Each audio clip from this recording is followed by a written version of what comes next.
What's up, everybody? Welcome back to your favorite New York Jets subscription podcast, Badlands. I'm your host, Joe Caporoso, joined as always by Connor Rogers, back from the NFL Combine. We're talking rumors. We're previewing the league year. News is happening already. Most of it pretty bad, but some of it pretty good. So we're still optimistic. We're fresh off recording a nice and long War Room. So if you haven't upgraded yet, go download it. Check out the video. Check out the free agency big board. Check out the NFL draft big board, which is now like almost 100 players and will only continue to grow. And badlandstoj.com. We still got like 17 of the first 100 hats left that we ordered. And if you get a hat, you're actually going to get a bonus roundtable video from everyone in the greater Badlands family previewing the offseason, which we're recording right after this. So there's content everywhere. So you might as well just get to War Room and get it all. But if not, we're just going to riff for a little bit here and do the pod. Connor, how you feeling, my friend? How you doing? Happy birthday, Joe. Thank you. Where else? Yeah, where else would you rather be? Another Badlands birthday in the books. Another Jets offseason of just hoping they could press all the right buttons and figure it out. But I'm good. Back from Combine. I think I traveled at least 4 of the last 6 weeks, and now I'm finally home for a couple of weeks. Felt good. That means the big board's growing over on War Room, which is very exciting. Dan's done a ton of work on really improving and expanding that product this year. And free agencies, I think probably some of our favorite podcasts, right? Because we just don't know what's going to happen. The rap sheet or Schefter tweet drops and we press record and we just rip on hopefully some big additions for the Jets. I would imagine this offseason has the feel of the Lawson Corey Davis one, right? Where we get 2 real big ones. So a very successful, and what a successful offseason that was. Right. Oh my God. It doesn't show you free agency what it does to you. But man, if Lawson didn't get hurt, it would be a different story. But he did, and that's football. And that's the reality of free agency, is that you are paying veterans and you're paying them for what they've done, not what they're going to do at times. And it gets really tough. But I mean, we'll still be excited. We'll see what they do, but we'll still be excited as well. It'll be eventful. Yeah. I mean, look, there's going to be some kind of fireworks. Now, thank you, Mike Evans, for not stringing us along and not doing the cupcake visit and getting our hopes up too much. He will not be hitting the market. Michael Pittman will not be hitting the market. If you've been listening to Badlands, like we haven't been talking about these guys or getting our hopes up for them too much. I'm looking at the board. I'm seeing a little Tyron Smith. I don't want to get too excited there, but you got Dotson, who I know you're keen on, and be an awesome addition. And I guess the question for the Jets is now, like, and again, it feels like this makes me a little worried. Like the beat is a little getting out ahead of tempering the expectations. Well, don't expect a lot of fireworks on day one. The Jets usually do better work in the second tier of free agency. No, they don't. Like, what do they? Unfortunately, with this team and this timetable, like, got to go for it. And we talked about this a little on War Room, but you look at a position like receiver. How do you get creative to make this work? And are you going to pay a little bit too much for Calvin Ridley because you're getting the production and he's good? Are you going to roll the dice on a Mike Williams? Are you going to say, you know what, we're going to get a lower end receiver, but go get Dalton Schultz at tight end to help Tyler Conklin? There's a lot of different ways to go about it, but I mean, there's certainly going to be a world where like Ridley just stays in Jacksonville. And then it's like, all right, like, what are we doing now again at receiver? My biggest fear is the Jets selling us on Carter Warren being the day one left tackle and Allen Lazard being the day one 11 personnel receiver. Maybe you get away. There's a world where that happens. I mean, there's definitely going to be a world where that happens. So I'm looking at this market, and there's no perfect solutions in free agency unless they're really going to nail it with, Tyron Smith and Dotson and some of the high end guys on the offensive line, because there's enough talent there to maybe do that. But receiver, best case scenario, this is my dream scenario of what's left. And I don't think they could get both these guys. You get Ridley and Mike Williams because you got the variance there, but that's probably not pragmatic. So is it Mooney? Is it Hollywood Brown? I don't know. It's hard to say. Where's your head at after seeing Evans and Pittman fly off the board?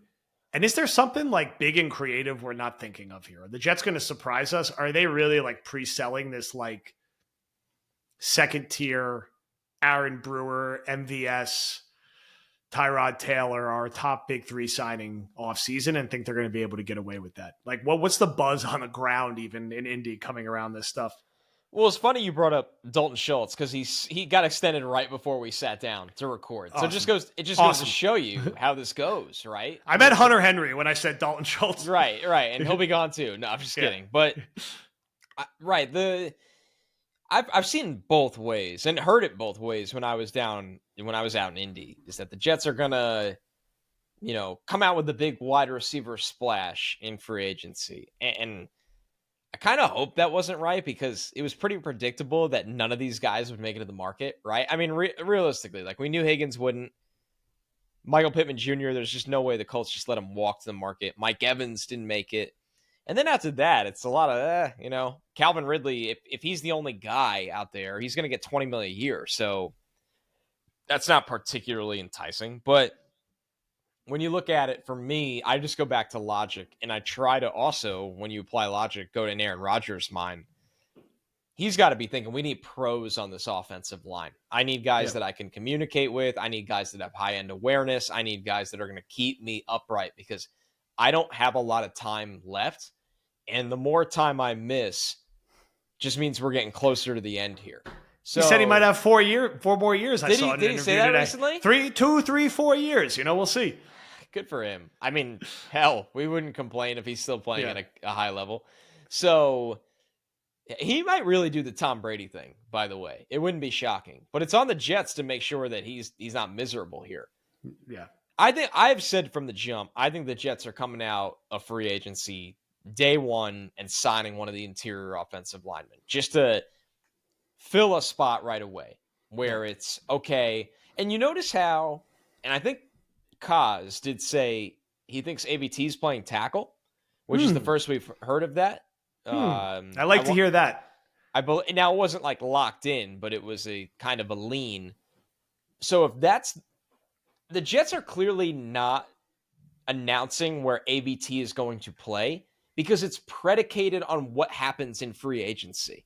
Exactly. If the Jets go out in free agency and Tyron Smith says, no, I'm going to the Chiefs or wherever he goes, but they get two guards. They get one of the high-end ones, Dotson, we'll say here to keep things simple, and then a guy that you think you could start. And then you have Tippmann. ABT's playing tackle, okay, because you don't have any other choice.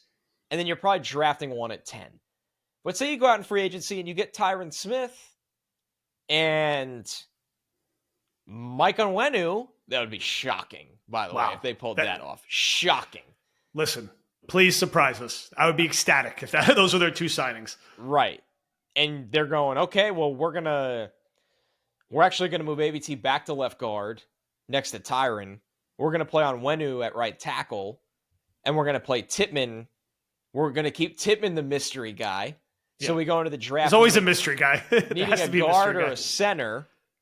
It does feel like, though, with I'm taking receiver at 10 if they get those. That's what I'm saying. Then it opens up the door for Bowers or a wide receiver at 10. So where there's a lot of great value. And it's frustrating how many holes there are on the offensive line, because I would much rather draft Brock Bowers, Rome Odunze, or Brian Thomas Jr. than pay Calvin Ridley $20 million a year for the next 3 years, where you have a ton of people you're going to have to pay within 2 years. So but all in all, I think the Jets are going to come out on free agency and they are going to sign day one, I think, an offensive lineman, because they don't have a choice, right? Like, they have to pay up top dollar, because if they're on day 3 of free agency and there's still 3 holes on the offensive line, the number 10 pick can't play 3 spots. So it's just kind of applying logic to this. I'm getting anxiety about recording at this. We usually record Tuesday nights, and that's like smack dab in the middle of everything next week. Jared Davis. Yeah, and it's like, well, we're like 37 hours into this, and the Jets have signed. They brought back Jordan Whitehead. Yeah, they brought back Jordan Whitehead and Greg Zuerlein, and they signed Aaron Brewer, and like they're gonna just chill for a little bit. I keep using poor Brewer. I like uses this like a Desire partner. I love that Brewer is just Brewer is the guy here. I could just see the tweet like Jets reunite Brewer with mentor and offensive line coach Keith Carter. Excited about the past history. Yeah. We're gonna see. I mean, starting off with a big bang, on offensive line is the right message to send for this offseason, and to Rodgers coming off everything that happened last year. Like, even if you have to quote unquote overpay, I don't know if I buy there is an overpay on taking care of that front, because there's so much work to be done.